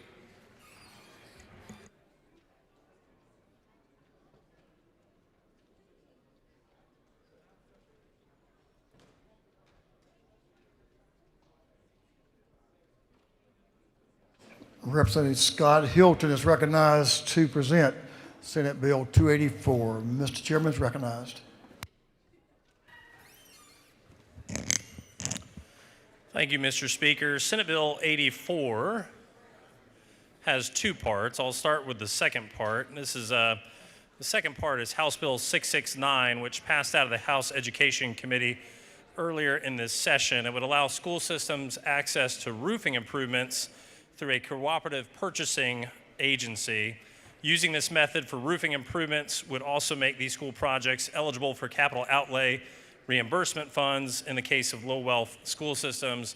I do have to recognize Chairman Meeks, who is the author of House Bill 669 and is bringing that on behalf of his local community. The crux of the legislation, the first part, there is currently not a statutory means for the Securities Division to pursue a perpetrator of fraud outside the leveling of civil penalties. This would allow the agency to pursue those criminals and get dollar-for-dollar reimbursement back to the victims of fraud, think financial pyramid schemes and the like. So strengthening our securities division so that they can make right by those investors and get justice for victims of financial fraud. With that, Mr. Speaker, I will yield for questions. Gentleman has no questions. Thank you, Mr. Speaker. I yield the well. We do have one member who wants to speak in favor of your bill, so you have no question. Gentleman's yielded the well. Representative Darshawn Kendrick is recognized to speak in favor of the bill. The lady is recognized.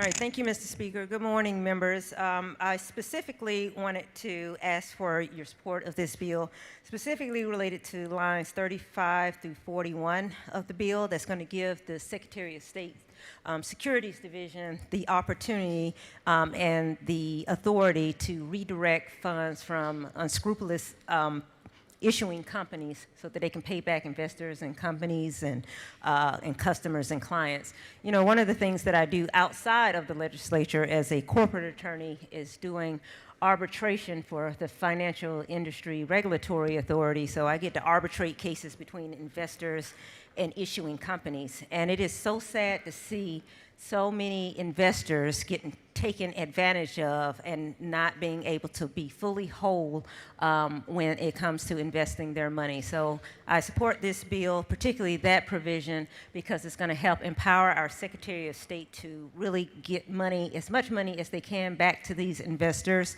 that otherwise would not have the means to do that. I'm actually pretty surprised that they don't have the authority already. So please support SB 284, and thank you, Mr. Speaker.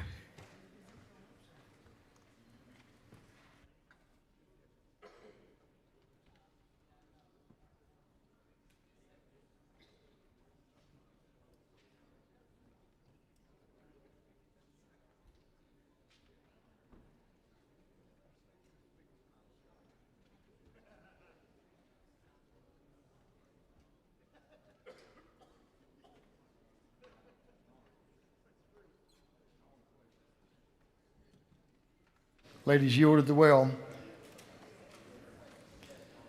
Is there any objection to the previous question being ordered? Hearing none, the previous question is ordered. Is there any objection to adopting the committee's substitute? Hearing none, the committee's substitute is adopted. Is there any objection to agreeing to the report of the committee, which was favorable to the passage of the bill? Hearing none, the report of the committee is agreed to. Shall this bill now pass? All in favor of the passage of the bill will vote yes. All those opposed will vote no. And Mr. Clerk will unlock the machine.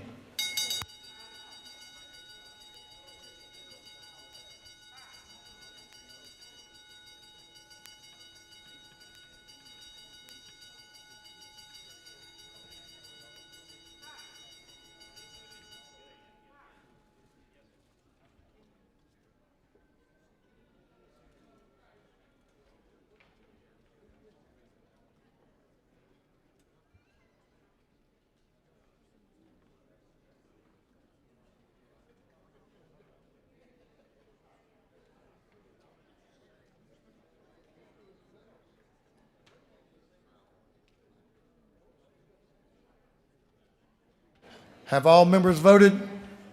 All members voted. If so, Mr. Clerk will lock the machine.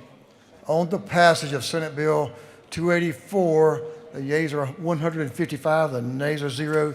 This bill, having received the requisite constitutional majority, is therefore passed.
I got you.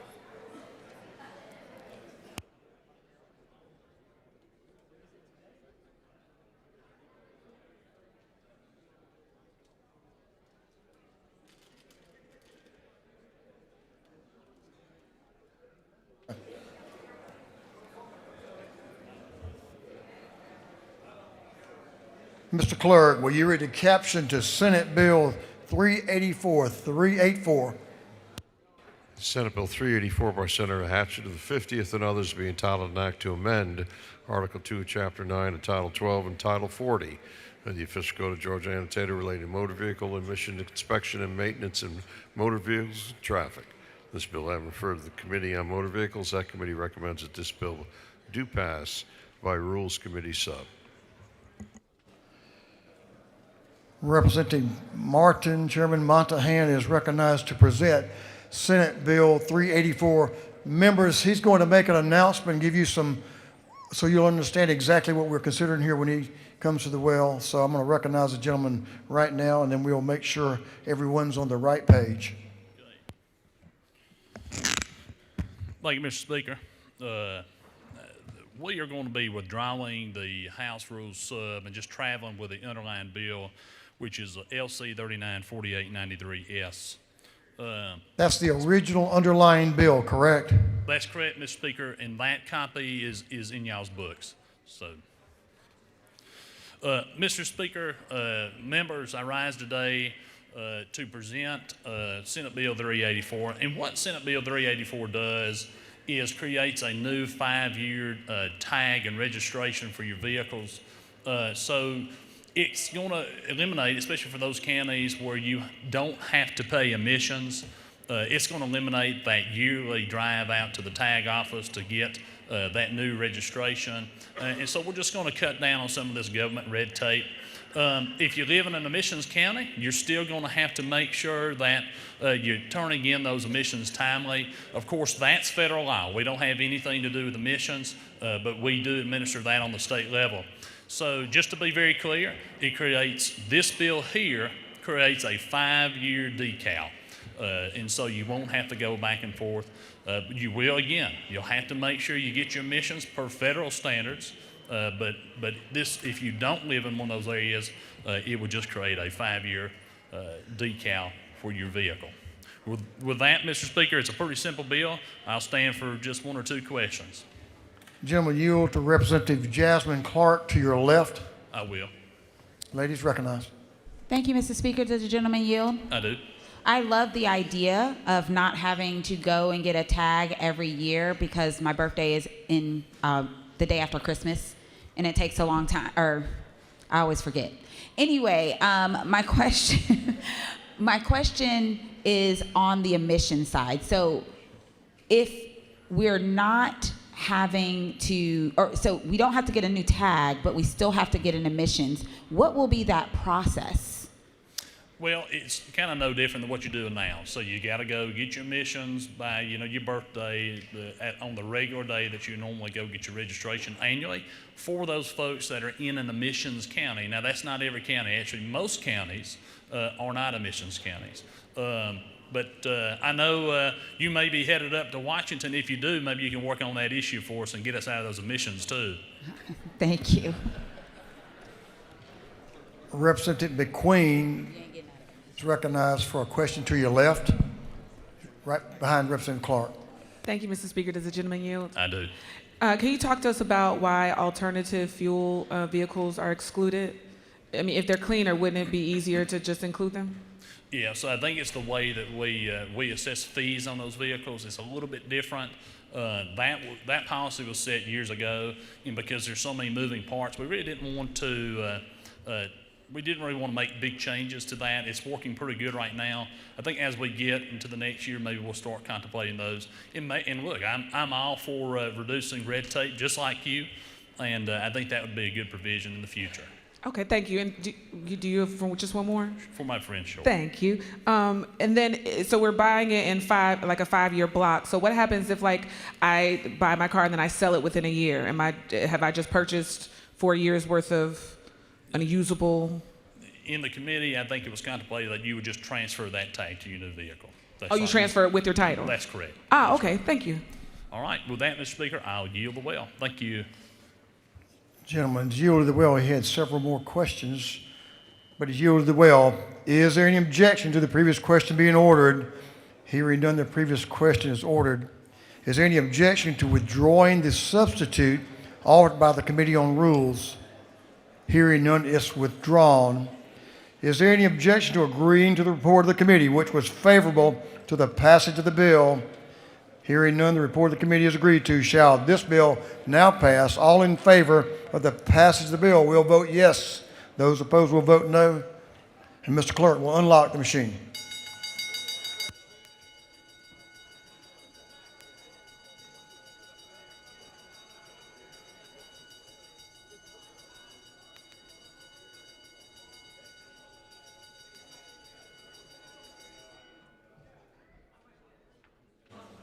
Have all members voted? For what purpose is Representative Roberts rise? Is it on? There it is. Sorry. Thank you, Mr. Speaker. Isn't it true that I was going to ask the question, how do they enforce whether or not you've had your emissions when you have a 5-year tag now? So hopefully the author can answer my question offline. I'm sure he will, because I'm in one of those non-attainment areas, so I'm not sure about the emissions, to be honest about that. So I think does the gentleman have an inquiry on that point?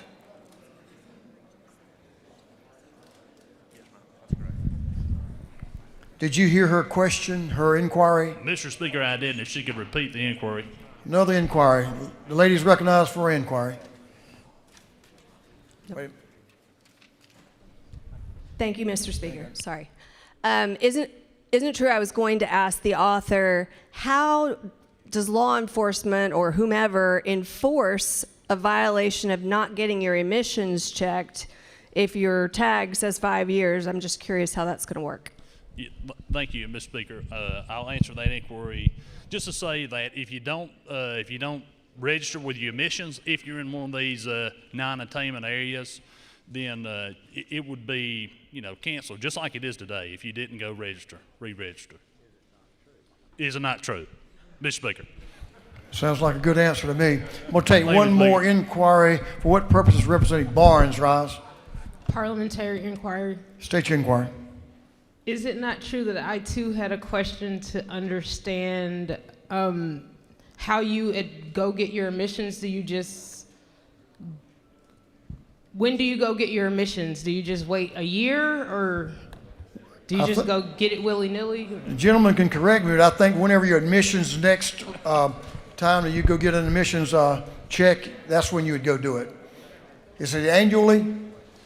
Mr. Speaker, is it not true? I probably should just come back up there, but is it further not true that you have to do these on your birthday? So it's not going to change any of the emissions type standards in these non-attainment areas. You have to go back on or before your birthday. I think it's within 60 or 90 days of your birthday. You got to go get your emissions if you're in a non-attainment area. And then it gets uploaded to a portal. So if you go do your emissions, it goes online, it gets sent to the Department of Revenue, and then at that point, they inform the Department of Revenue whether or not you've got your emissions done. Is it not true, Mr. Speaker? Sounded pretty true to me. Thank you for those answers. All members now voted. I'm glad I live in a place where there's plenty of pine trees and oak trees to keep the air clean. All members voted. This, so Mr. Clerk will lock the machine.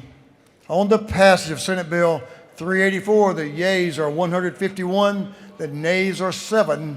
This bill, having received the requisite constitutional majority, is therefore passed.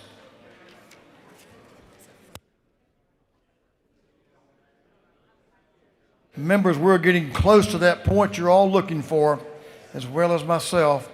We're going to take up a further action here. I'll recognize Representative Osteen for a motion. The lady is recognized. Thank you, Mr. Speaker. I move that the House agree to the Senate amendment to the House substitute to Senate Bill 170. Mr. Clerk will read the caption. Senate Bill 170 by Senator Jackson to the 41st and others to be entitled an act to amend Chapter 12 of Title 50 of the Official Code of Georgia annotated relating to commissions and other agencies so as to create the Georgia Interagency Council for the Homeless. Representative Osteen is recognized to explain the Senate amendment. Thank you, Mr. Speaker.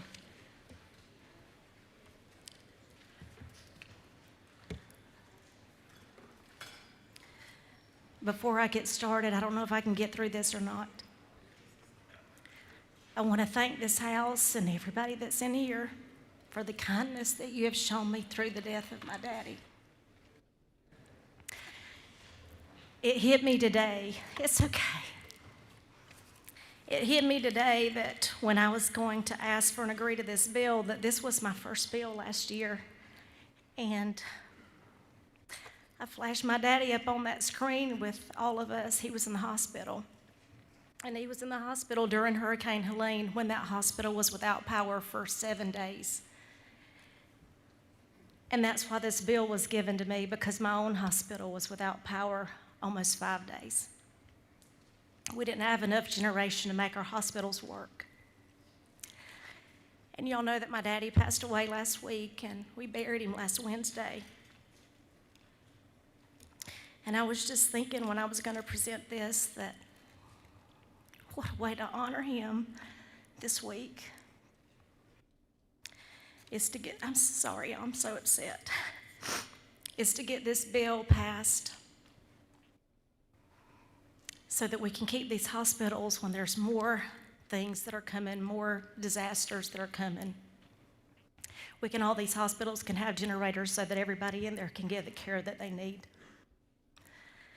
Thank you, y'all, for standing. I really appreciate it. Thank you. Thank you for honoring my daddy. Thank you for making me feel loved. I'm not really sure, but I can explain these amendments, but I don't mind going through them. They're here on the paper if you need them.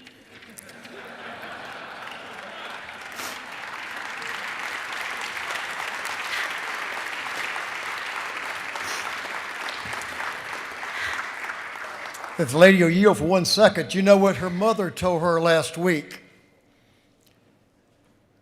That what her daddy would want her to do, and that was to come back to work. And so she did. It's been hard. You've been in our prayers, as you have and your entire family. So thank you for honoring your daddy's wishes. You came back to work, and you're a valued member of this body. We appreciate you. Now we'll recognize you to continue. Thank you, Mr. Speaker. If you would, just look at the piece of paper. Let's get this bill passed, and let's get generators in hospitals that need it. Thank you, Mr. Speaker. I yield the will.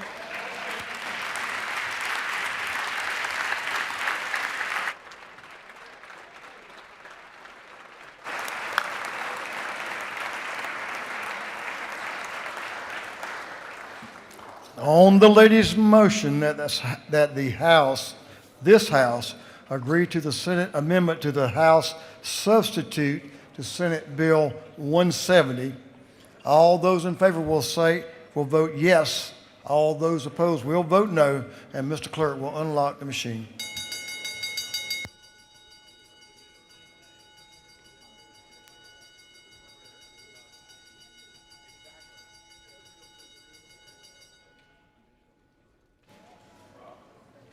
Have all members voted? All members voted. If so, Mr. Clerk will lock the machines. On the lady's motion that the House agree to the Senate amendment to the House substitute of Senate Bill 170, the yeas are 158, the nays are 0, and the House has agreed to that Senate amendment to the House substitute to SB 170. Thank you, members. Thank you, Representative Osteen.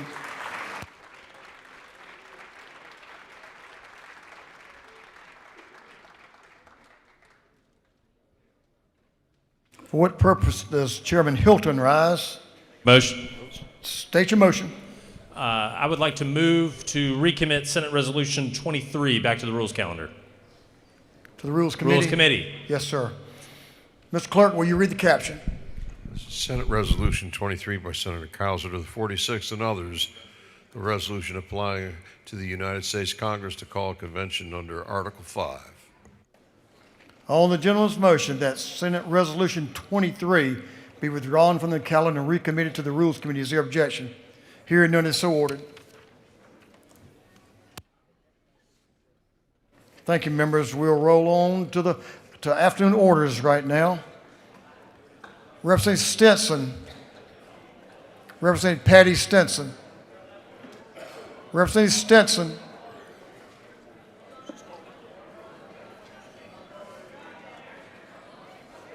I want to ask the members if you'll join Representative Stinson and myself in standing.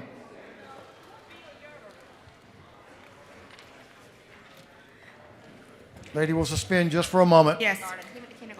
And friends, members, give the lady in the wheel your attention, please. Thank you, Mr. Speaker, and I invite other members from down Southwest Georgia to join me. Southwest Georgia, you will be so kind to join me. Father, we stretch our hands to thee, no other help we know.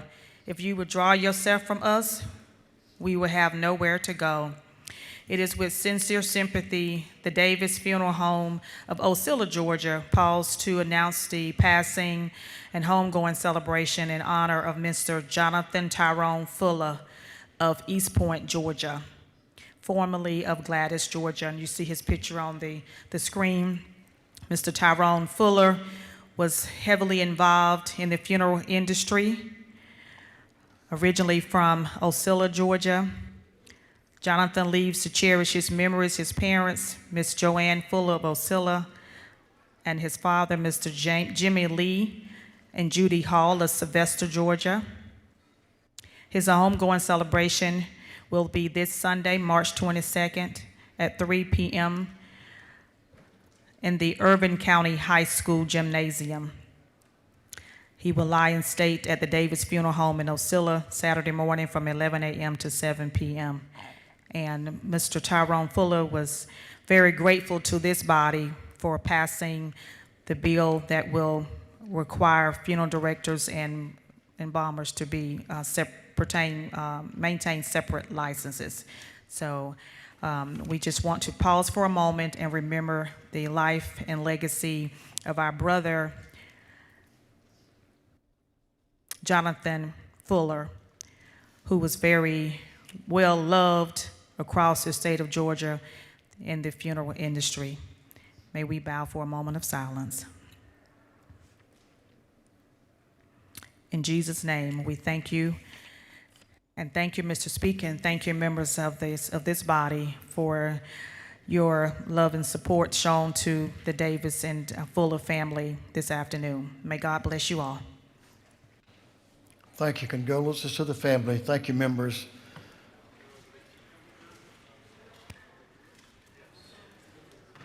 Okay, we have 5 or 6 of you signed up for afternoon orders. We're going to give you a good solid minute, just a little longer if you need it. Representative Rahman, then Representative Ali, and then Representative Al. Representative Rahman. Hi. And friends. Every time. You sound so surprised. At least one. Good Ladies Lord. recognized. Thank you, Mr. Speaker, and I rise to wish Muslim Georgians an Eid Mubarak. Today is Eid. It marks the end of Ramadan, so Muslims all around the state will be going to prayers like I did this morning, enjoying amazing food with their friends and their family, and hopefully getting a chance to spend some time with loved ones. I think it's really, really important to recognize today and holidays like this one because, as I've mentioned, there are so many holidays happening around this time of the year. But in particular, there are a lot of people attempting to pretend as if Muslims do not belong in Georgia. They absolutely do. We have been a part of the state's history since before its founding, particularly black Muslims. And so today I want to wish all of them an Eid Mubarak. And for those of you that have Muslim constituents, make sure to reach out. Thank you, Mr. Speaker. I yield the well. Ladies, yield the well. Thank you. Representative Ali. Representative Al, she's right there. Gentleman's recognized. All right. Members on the screen, well, thank you, Mr. Speaker. Members on the screen are siblings Isabel and Noah, age 14 and 12. They are extremely close, learning piano together, learning about their favorite subject, science, together, and strengthening their bond. We can make their adoption possible at itsmyturnnow.dhs.georgia.gov, since they are foster children that are in need of a home. Thank you so much, Mr. Speaker. I yield the well.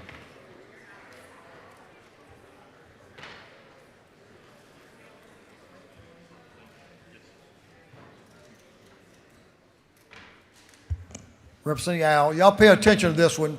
Ladies got some important information. Very important information. Thank you, Mr. Speaker. I won't need a full minute. Just want to remind people it's our second blood drive of the session today. The blood mobile is parked where it usually is, between CLOB and the Capitol. Remember that each unit of donated blood can save up to 3 patients, so it's a very meaningful thing that we all can do. before we head home for the weekend. Remember to drink enough water before you go to the blood truck. Thank you, Mr. Speaker. I yield the well.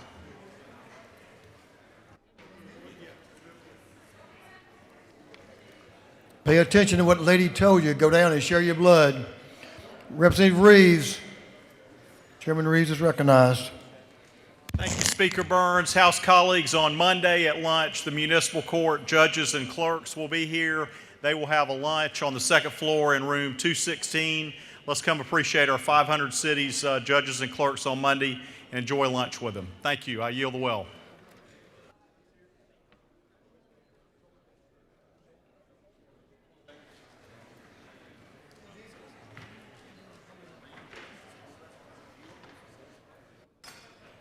Representative Parrish.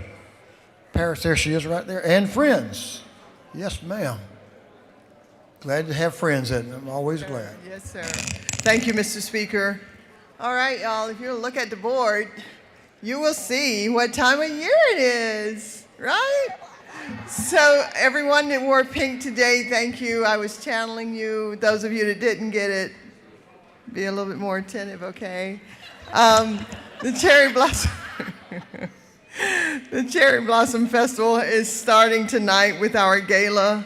It is a 10-day event, and this year's festival promises something for everyone: live entertainment, delicious food, vendors, arts and crafts, family-friendly activities, and of course, the breathtaking beauty of thousands of cherry blossom trees in full bloom.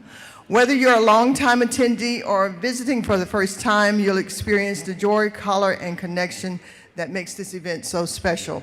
Like I said, it is from March the 20th, which is tonight, the gala, and through the 29th. Thank you. Good? Good? All right. Thank you, Mr. Speaker. Thank you.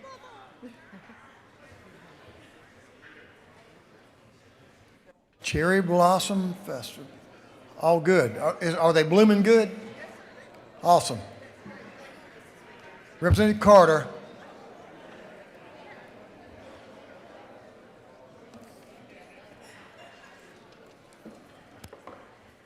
Thank you, Mr. Speaker. This is an exciting time in my family. We have birthdays from the 14th to the 21st. Of course, mine was yesterday. And today, I'd like to wish my sister Patricia a happy birthday. And tomorrow, my favorite youngest son will turn 25. So happy birthday, Joshua.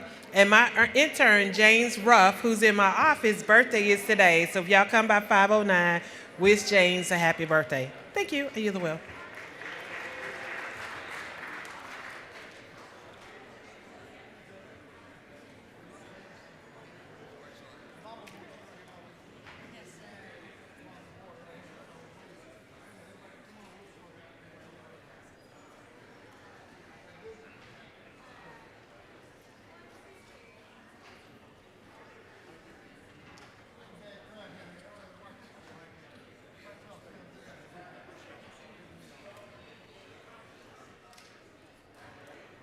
Mr. Clerk, will you read the caption to a group of privileged resolutions? Honoring the life and memory of Dorothy Kofer. Recognizing May 2026 as ALS Awareness Month, recognizing and commending Ebony Ward. Honoring the Dar-e-Abbas Islamic Center. Recognizing and commending Liz Fernandez, recognizing and commending Carrie's Code, recognizing and commending Atlanta Gaslight on its 170th anniversary, and congratulating Jean and Dovey Brinson upon their 81st wedding anniversary. And for other purposes, that completes the reading of the privileged resolutions. Is there any objection to adopting the privileged resolutions? Hearing none, the resolutions are adopted. Members, we're going to move on to announcements. I'm going to make one to begin with before we hear from Chairman Gunther. A good friend of this House and of this Capitol Hill is our good friend Marty Smith, who heads up over at GBA. Marty's father passed away a couple of days ago. His funeral is today.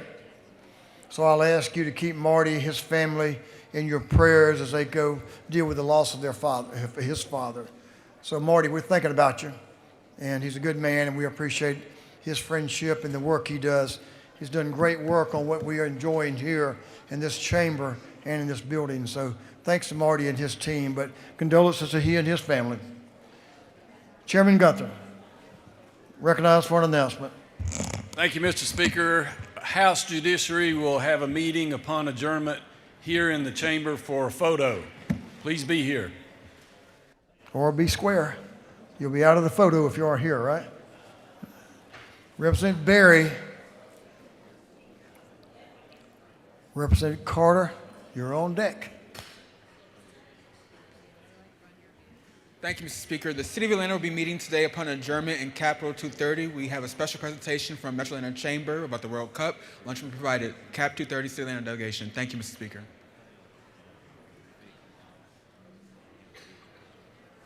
Representative Carter is recognized for an announcement.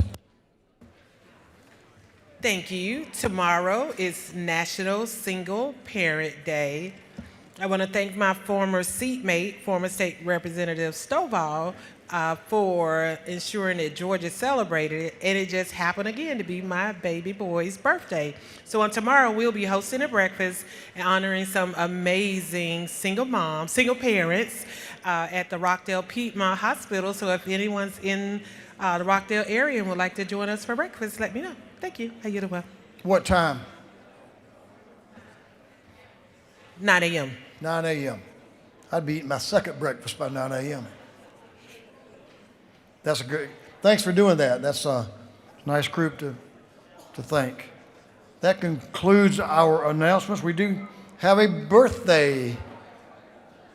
Representative Micaiah McQueen, where'd she go? Representative McQueen, happy birthday.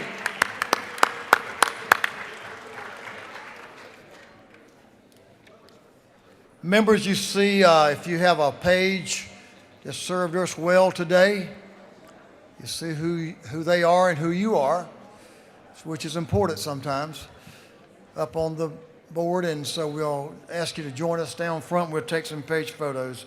Members, thank you for your work this week, your attention, and your patience. I appreciate you all. With that, that concludes our work for the week.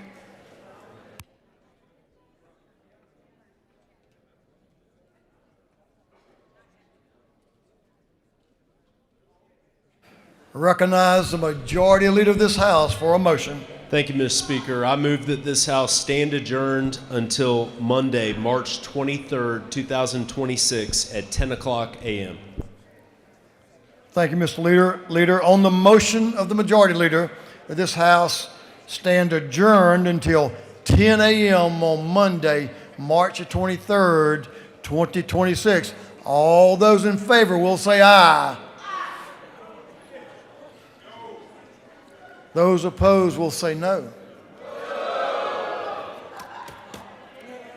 It's very clear to me, wasn't it to you? The ayes have it. This House is adjourned.